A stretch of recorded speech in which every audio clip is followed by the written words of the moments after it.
In this week's module, we were asked to answer two questions. First, I will answer the question, in your view, what are the key roles that the state and federal government have and continue to play on our higher education system? And how have these roles differed?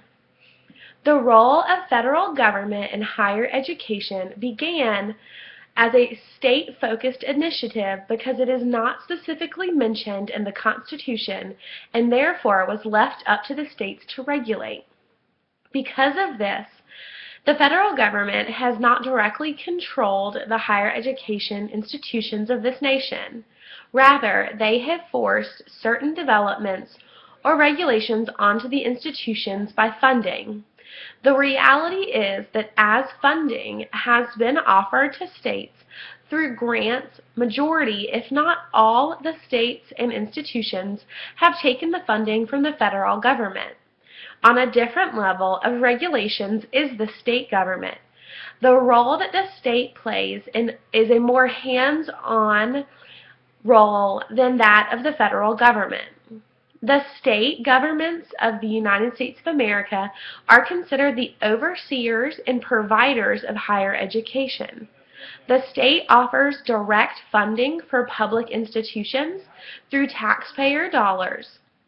In addition, they regulate on some level the operations, policies, and procedures of an institution. As the economy has struggled, the states have cut back on their funding for higher education institutions. This has caused tuition to rise. As the tuition has risen, the federal government has provided more funding and programs to supplement tuition costs through grant programs and financial aid. This has left federal government indirectly providing an increasing amount of funding to higher education institutions through the tuition assistance programs and the individual student enrollment. While the state fundings are decreasing in their financial support. The second question we were asked to address is, in what ways has government intervention both helped and hindered higher education? Both federal and state governments have played a key role in the beginning and sustaining higher education in the United States of America.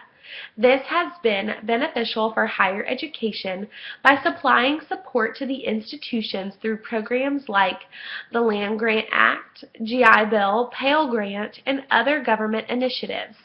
On a different side, the government has had a struggling effect on education by enacting some programs that are not always instituted in a way that is fully beneficial for education. One program that comes to mind is No Child Left Behind. This program has brought about many challenges in education that affect all grades, including higher education. Overall, however, I believe that the interventions that the state and federal government have on higher education are positive.